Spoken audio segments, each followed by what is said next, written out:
So without further ado, we'd like to welcome to the stage Seattle Mayor Tim Burgess. As everyone here knows, Mayor Burgess was chosen by City Council to fill the remaining term of former Mayor Ed Murray when he resigned in September. Mayor Burgess will be in office for another 2 weeks until Mayor-elect Jenny Durkan is sworn in.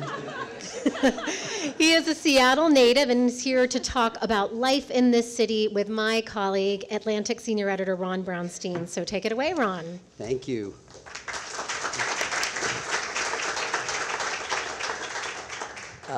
As Emily mentioned, Mr. Mayor, we have been in a lot of cities around the country looking at this, looking at how they are organizing to deal with their biggest challenges. We've been in Pittsburgh, we've been in Orlando, Atlanta, Detroit. But for me, it's a special privilege to be here in Seattle because I've been here pretty much every year for the last 15 years in the summer with my sons to see baseball at Safeco and go biking on the Burke-Gilman Trail. And you should stay year-round. Well, I was going to say, today was a little bit of a revelation for me because it turns out that apparently it is not sunny and blue all year round.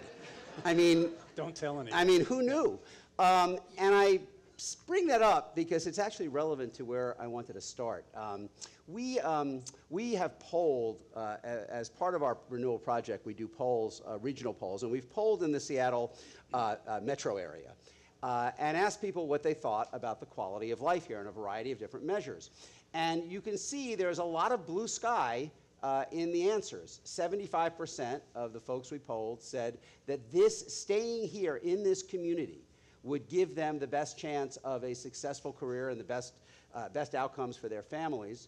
And similarly, we had 69% said Seattle is moving in a positive direction. That's the blue sky part. On the other hand, this may be the November part, 70% said this Puget Sound region was not prepared, was unprepared to handle the level of population growth it is experiencing. And 70% again said that the region is growing in a way that is benefiting the few and making it too difficult for average families to live.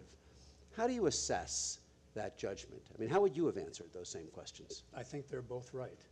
So we're blessed to have a thriving economy in Seattle. We are attracting some of the best companies in the world to locate here, to hire people, to put them into wonderful jobs, family wage jobs. The downside, or the flip side of that, is it has created a transportation congestion problem. Lots of reasons for that. It's created an affordability crisis that many people can't afford to live in the city any longer, so we're seeing some displacement, mostly to the south of our city. So it's good news, bad news, all wrapped up into one. Let's talk about both sides of that equation, because the positive side, the job growth, has been enormous. 220,000 private sector jobs in the past decade, adding people at a faster rate, I think, than in any decade since the turn of the 20th century. You've been here a long time, and you've watched this from a lot of different roles. What is driving that growth? What is the combination of factors that is creating so much economic dynamism here and also making it so attractive from migrants from elsewhere in the country and around the world? I think it's the entrepreneurial spirit of our city and the growth of new companies like Amazon and not so new Microsoft and others. It's also our environment here. It's the cultural scene here. This is a great place to live, and that's why people want to move here. That's the positive. And I think we'd certainly want that as opposed to the opposite, right, where the city's in decline. We just have to learn how to manage all that better. Now, you know, as I say, I mean, the condition for most major cities in the last decades of the 20th century was dealing with decline, managing decline. This is obviously a set of problems that even Seattle might have killed to have 30 years ago, but they are problems nonetheless. I mean, the problems of success are very real.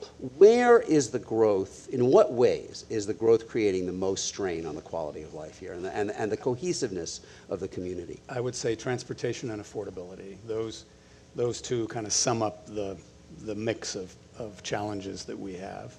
And you know, we're taking steps to address that. Yeah. Talk about it. Well, one of the presenters talked about the $15 minimum wage. That was an attempt to, over time, move people up and give them more economic power and influence. We've implemented a whole series of workplace regulations like paid sick and safe leave. We've created some business regulations, and some in the business community will argue maybe we went a little too far. Haven't really seen the evidence of that, but I think making sure that people have a strong and fair start, like our preschool program, and some of the other things we've done. We've been very deliberate in welcoming immigrants and refugees to our community. We even formed a city office to serve that particular population and make sure that they not only feel welcome, but can access jobs and services that city government provides. So yes, we struggle with these issues, but we're taking some deliberate steps to remedy. You know, there has been a lot of debate about revenue, and which you know, obviously the growth creates opportunities for revenue, but it creates new demands. It creates new demands and new challenges. And you've had a flurry of decisions just in the last couple days, rejecting the city council, rejecting the head tax, but approving the short-term rental tax, and you have a hearing, I believe, later this week on in essence, the income tax on high-income earners in court. So we can get into these individually, but thinking about them collectively, this does seem to be a moment where you are reconsidering what you need to ask of the residents here to fund the needs of what is becoming a much bigger, different kind of place. Talk about the kind of looking at these collectively. Is this a change in the relationship between the city and its residents? I'm not sure I could say whether it is or isn't, but what it is, you know, cities are the new incubators in our country, as frankly they are around the world. And we in Seattle have that entrepreneurial spirit, and we are willing to experiment and try new things. I think that's really smart to do that. The state of Washington has the most regressive tax system in the United States, and that's why we passed the city municipal income tax, because we wanted to spark a conversation on that issue to correct that, frankly, a huge injustice in our state. So I think you'll continue to see city government, even after I leave, continuing to kind of push the edge of the envelope, and I hope we do that in a way that doesn't cause harm and that doesn't cause, whether it's the business community or whether it's our immigrant community or whoever in our city, feeling like they're not part of the solution or not welcome here. Because as we'll hear more in a minute, I mean, there are obviously voices in the business community who say that these various tax ideas are going to drive away employers and employment. Do you worry that there is that risk, or is the intrinsic attraction of being here sufficient that you feel that you can safely ask for more from the business community and others? Well, I think the city council made a very wise decision in rejecting the tax on jobs today. But it's a dynamic that will never go away. For sure.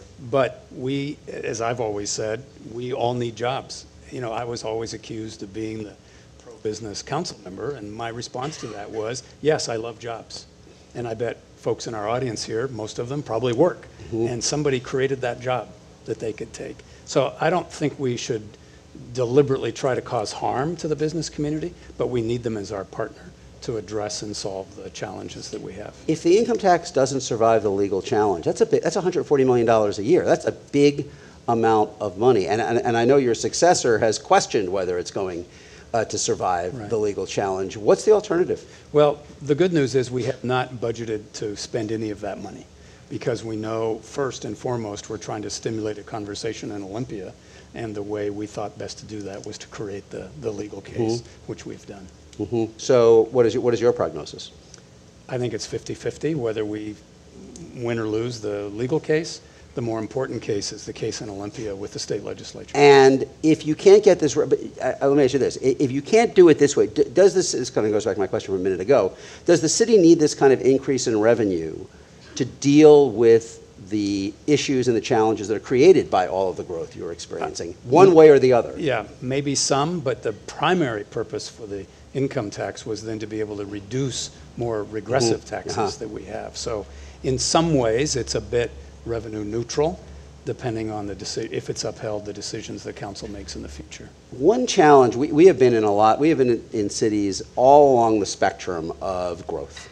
And one challenge you hear about a lot in fast growth cities is this kind of conundrum. On the one hand, you are clearly attracting talented people from all over the country and all over the world who want to be here, who want to come work in your world-class companies, start their own companies, and so forth. On the other hand, it is a challenge to connect kids from your own low-income and minority neighborhoods to the opportunities the city is producing.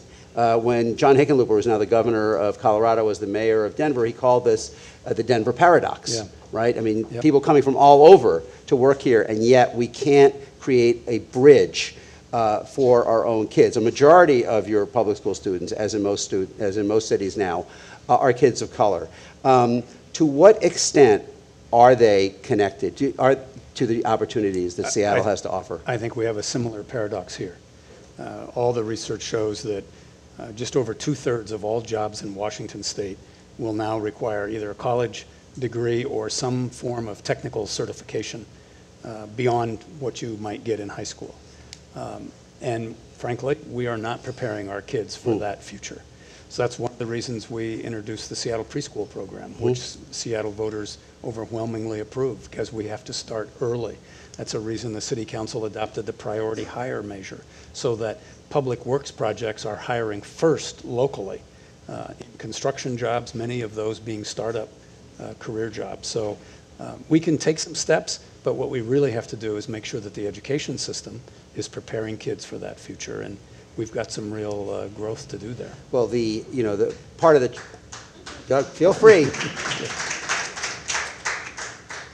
You look at many cities, and Seattle is not unique in this way, and the concentration of poverty in the schools, where the share of African American and Hispanic kids who are in schools where a majority of their classmates qualify as low income is vastly higher than the share of white kids. True here, true in Austin, true in New York, true in LA, true in just about every major school district. Is it reasonable to ask the schools to overcome all of that within the confines of a 6 or 8 hour school day? Or ultimately, do you need more opportunity for parents in order to get more equal outcomes for kids? You need all of that. Again, back to preschool. We know that kids who come out of a high quality preschool program, regardless of their race, regardless of their family's economic status, regardless of the neighborhood that they're living in, will get to kindergarten ready to learn. And I believe that all kids can learn. So we need that strong and fair start at the beginning. We also need to make sure that we replicate the success of our schools to all schools.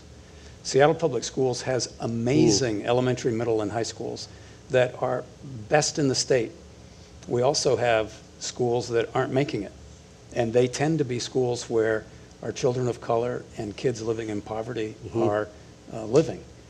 And if we can do it well, why can't we do it well in all of them? And I think that's a challenge we all have to accept. It's all of our responsibility to do that. The issue of, you end up with a double whammy in many cases in successful cities in terms of their low-income neighborhoods and residents. On the one hand, as you're saying, they're not that connected to the opportunity that is being created. On the other, they can be at the losing end of the increased competition for real estate and housing prices. And as we'll hear from Zillow, this is the second highest increase in rents in the country, the biggest increase in housing values in the country. To what extent is displacement an issue in Seattle, and what is the best means for the city to deal with it? We hear that it's a significant issue in Seattle. That's why 2 years ago we doubled the size of our property tax for low-income housing. We're producing that.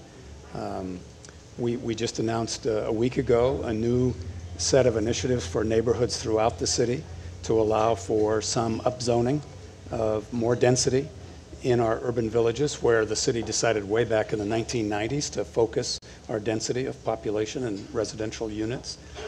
And we're doing that so that we can have more affordable The upzoning housing. will create more affordable housing. It will, because for the first time in Seattle's history, whether you build a commercial building or a multifamily building like an apartment building, you must contribute to affordable housing, either by providing units or paying into the city's pool for affordable housing, which actually will build more affordable housing because we marry that money with state and federal funds. So, as you may have heard, there are a few cities that are interested in becoming the second headquarters of Amazon. yes, we have heard And as the first headquarters, I'm interested in your message to, first of all, have other mayors reached out to you to talk about it? Some have, yes. And of course, on that topic, we don't talk to them. Yeah, yeah. What is your message? I mean, obviously there are opportunities that are created by this, but there are also, I assume, challenges. What should other cities that are in this competition be cognizant of to be sure that this actually does benefit the community overall?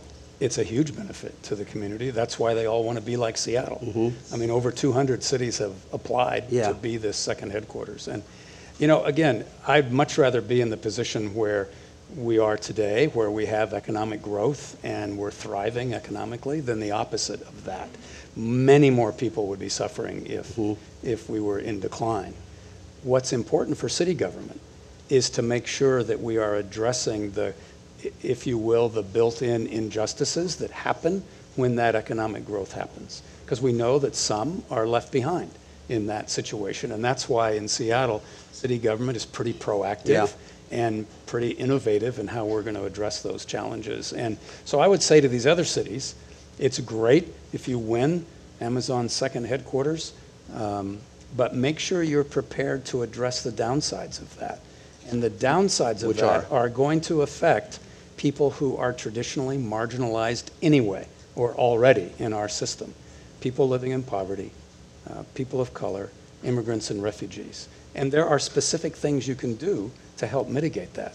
Maybe you can't eliminate it in just getting one company to come to your city, but you can set up a process and you can start doing things to mitigate against that.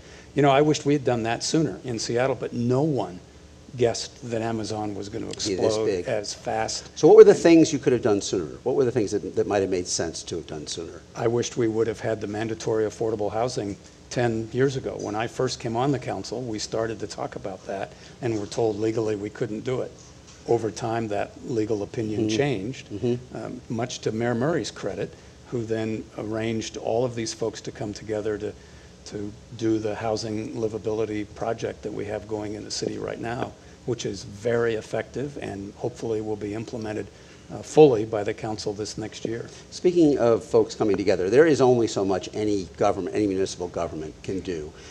In many cities, we see an increasing role for nonprofit organizations, for public-private partnerships in dealing with different problems and actually delivering the services on the front line in a lot of different ways. How do you assess the vibrancy or the quality of that kind of work in Seattle? So we were the first city in the United States to marry tax revenue with private and nonprofit organizations building housing, like we did here 25 years ago or so. That's been highly successful, and we just boosted and doubled that effort a couple of years ago. Public-private partnerships, and whether it's parks or it's doing public education. You know, the city, we don't control our schools, but we spend almost $35 million a year providing support services to schools and parents and families in our Seattle public schools. How do you rate your big brand name marquee employers on creating pathways for local kids? They could do better. There's conversations going on about that now. I'd love us to adopt some of the European models where kids in high schools can be in an apprentice program and know that when they successfully complete that, they have a guaranteed job with an employer when they come out of high school. We could do more there. They contribute a lot. Our companies locally are heavily involved philanthropically in our city and make huge contributions to our city that way, which is great. Right. But we should keep talking about that to make sure we have more in the area of apprenticeship and those kind of activities. Let me turn back to public policy for a few final questions, then bring you in, and then ask a last thing myself. You mentioned the minimum wage hike. Is it helping or hurting low-income families?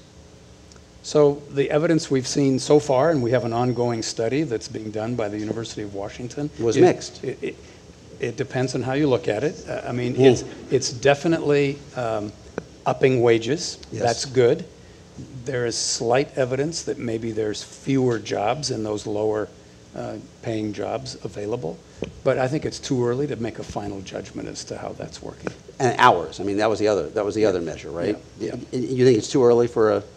I think it's too early to make a definitive finding about whether it's good or bad. You know, because now you do have, as of 2 weeks ago, I guess last week, a unified control for Democrats in the state government. Yes. What are some of the areas that you believe may be possible to address now on a statewide basis that might be relevant for Seattle? So there's two. One, they should finish the education funding issue we have here locally, and I think they're getting closer. Don't think they're quite there yet, but closer. Second is tax reform. The lowest income families in Washington state pay somewhere between 12 and 15% of their household income in taxes. The wealthiest neighbors pay 4 or 5%. That's upside down. That should be turned around. And the legislature could do that if they wanted to. That was not a Stranger Things reference, the upside down. No, that's okay. Before I turn to the audience, similar question. The federal tax proposals that are now out Terrible. there. What would they mean for Seattle?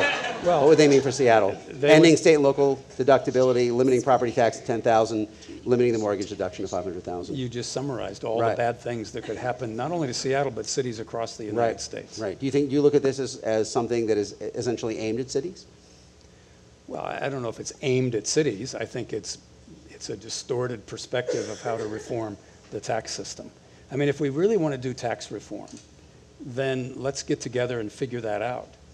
Washington could lead on that, frankly, if we wanted to in Olympia. And when you talk about tax reform at the state level, what would you like to see ultimately? Do you want them to institute a state income tax? Yes, absolutely. We already have a business income tax. We call it the business and occupation tax. It's a terrible tax. It's taken off gross receipts, whether the company has a profit or not. We should get rid of that, impose an income tax for business and individuals that we all pay.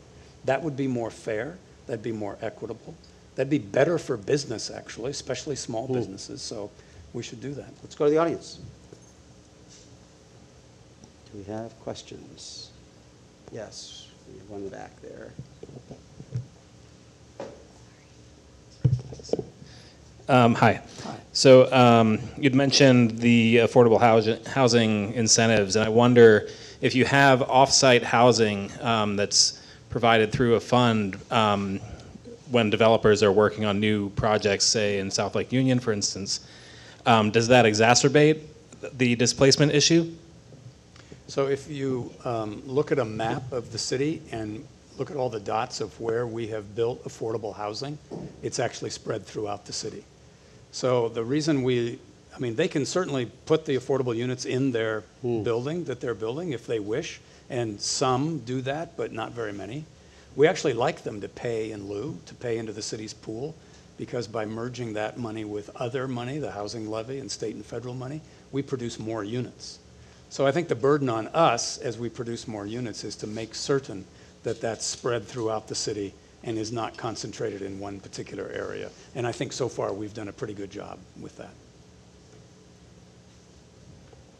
Is there another question? All right, let me jump in while people are thinking. You mentioned the minimum wage increase. You mentioned the expanded access to preschool, the attempt to create, in effect, your own city income tax. The new mayor wants to create a guaranteed access to 2 years of community college, paid for by the city. This is indicative of a broader trend. I mean, we are seeing cities move into areas of policy that in the past they might have waited for someone else to handle. Is this by necessity? Is this a good thing? Or is it asking cities to handle things beyond what their financial resources can accommodate? I think it's a good thing, and it's because of the necessity to act. We were the first city to study the effects of gun violence. You know, the federal Congress has blocked any research on gun violence for 15 plus years. So we went ahead and funded it ourselves. And as a result of that study, we implemented a gun tax here locally and then dedicate those funds to gun violence reduction. That program's underway right now. Cities have to step up and lead. It's the right thing to do. We're capable of doing it as long as we do it rationally and pragmatically. Well, it's the paradox that we're in. The political divide between the urban areas and the non-urban areas is widening. Hillary Clinton won 87 of the 100 largest counties in America, and Donald Trump won 2,600 of the other 3,000. On the other hand, the economic activity, the economic engine is concentrating increasingly in places like Seattle. So is the inevitable result, and maybe not so much in, well, I guess even here in Washington, but certainly in a place like North Carolina, you see rather pitched political conflict between the non-urban and the urban areas. Is the inevitable result of that, you think, cities kind of going their own way more on things like climate and minimum wage and education? Because they can't look to the state or national government. Yeah, I hope not. I mean, I hope that cities are doing things that others will want to emulate, including the rural counties and rural cities, and of course we'd welcome them to the fold. Right. All right, one final thing. I've read there have been, well, I don't know, 5 mayors since 1989 here, or is it 6 now? Well, I'm the 5 elected. third mayor this year. Yes, right. Yeah. Right. And there's another maybe, one this week. I mean, yes. Yeah, there's another. The 4th is coming in 2 weeks. Why is it? Why? The lifespan of this job has been like NFL running backs. Why? But there's no brain injuries. Right. No brain injuries. We don't, at least with none evident. Why has it been such turnover here? Why is it such a tough job to be mayor of Seattle? That's a great question. Now, we had an unusual circumstance this year, but it's been hard for incumbents to be reelected. Yeah. And I think there's a variety of reasons for that. One is the elbows of political discourse are pretty sharp now, and but I think what the people are looking for, and I think our recent election showed this, they want somebody who's capable and experienced, who's rational and thoughtful, and who's going to lead, and not necessarily someone who just wants to score points or make the headlines. And I think Mayor Durkin's going to be that kind of leader. Mr. Mayor, thank you. Thank you very much. Thanks for being with us. Thank you.